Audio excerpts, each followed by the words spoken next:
Saudara-saudara sekalian, saya ingin ucapkan terima kasih atas kerja keras semua menteri dan semua wakil menteri Kabinet Merah Putih yang saya pimpin ini. Kita adalah satu tim, tidak mungkin ada keberhasilan tanpa kerjasama tim yang baik. Ya, mungkin kita masih prihatin tim nasional sepak bola kita belum berhasil, tapi kita yakin pasti akan lebih baik di saat-saat akan datang. Ini juga ada tim yang baru, ya kan, pelatih baru, tim teknis baru. Jadi saya percaya kita akan mencapai hal yang baik. Sepak bola ini adalah sesuatu yang penting karena rakyat kita memang merasakan bahwa sepak bola itu menggambarkan tekad kita, menggambarkan semangat kita. Indonesia tidak boleh dianggap remeh oleh bangsa manapun di dunia, termasuk terutama di hal-hal seperti olahraga.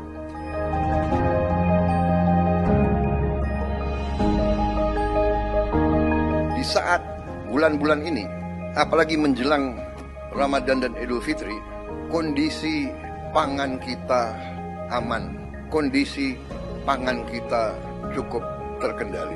Saudara-saudara, ini jangan dianggap hal yang ringan.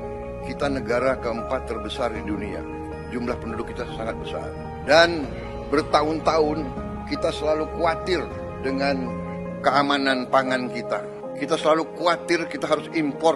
Alhamdulillah tahun ini produksinya sangat baik dan saya monitor harga-harga sampai hari ini terkendali. Kita juga boleh sekarang mulai bangga makan bergizi gratis, sudah menjangkau 38 provinsi dan sekarang sudah 2 juta penerima manfaat. Ini suatu prestasi yang luar biasa. Saya terima surat-surat dari pimpinan-pimpinan dunia. Mereka bahkan mau belajar dari kita. Mereka menganggap bahwa kita salah satu yang paling serius dan paling besar usaha kita menangani ini. Kemudian salah satu yang luar biasa juga, kita berani meluncurkan Badan Pengelola Investasi Danantara Indonesia. Dan saya tegaskan bahwa setiap saat pekerjaan dan semua kebijakan Danantara ini harus bisa diaudit, harus bisa diawasi, harus bisa dipertanggungjawabkan setiap saat oleh siapapun yang menginginkan.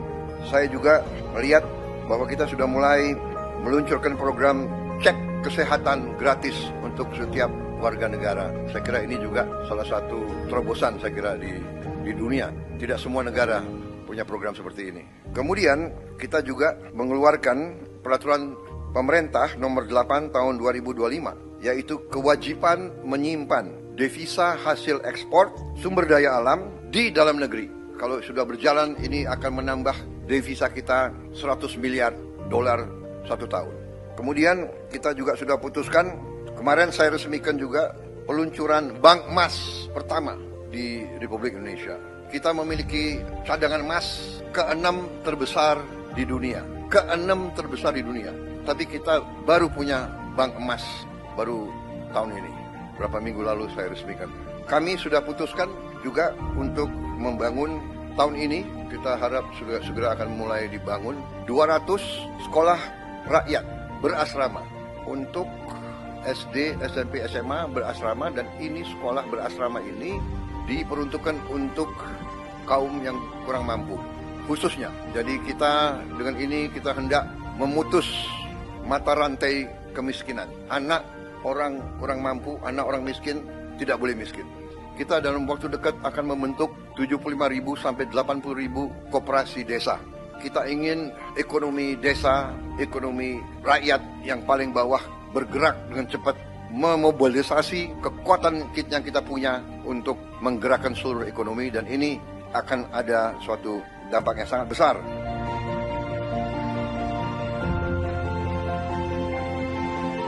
Kita juga berhasil bekerja sama dengan swasta sehingga THR bagi pekerja swasta, BUMN dan BUMD bisa diberikan paling lambat 7 hari sebelum Hari Raya Idul Fitri. Tahun ini pemerintah juga menaruh perhatian khusus kepada para pengemudi dan kurir online yang untuk pertama kalinya akan menerima bonus Hari Raya. Juga THR dan gaji ke-13 bagi 9,4 juta aparatur negara. Ini sudah kita umumkan. Juga untuk membantu masyarakat, kita berhasil untuk menurunkan harga tiket pesawat dalam negeri mencapai 13% penurunan.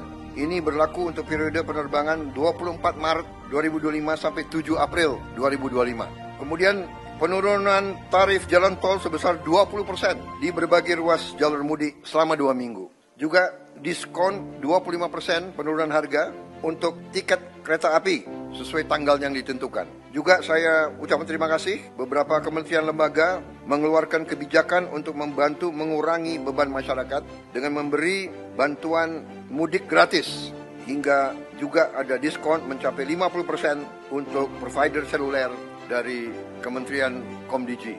Kemudian alur lalu lintas dijamin harus berjalan lancar melalui jalur darat, kereta api, udara, dan laut. Tentunya Menteri Perhubungan yang akan leading dalam pengendalian dan koordinasi hal ini semua. Menteri Perdagangan memantau terus ketersediaan bahan pangan dan harga bahan pokok.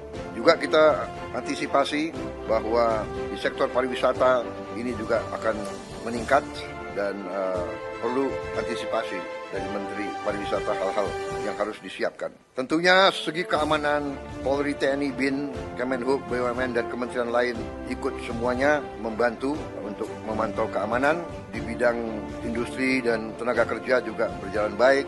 Saya juga minta pelayanan publik, terutama semua rumah sakit harus siap, semua fasilitas kesehatan, juga sektor perbankan disiapkan dengan baik. Peringatan dan informasi cuaca, saya juga mohon terus masyarakat diberi informasi terus-menerus. Terima kasih, saudara sekalian.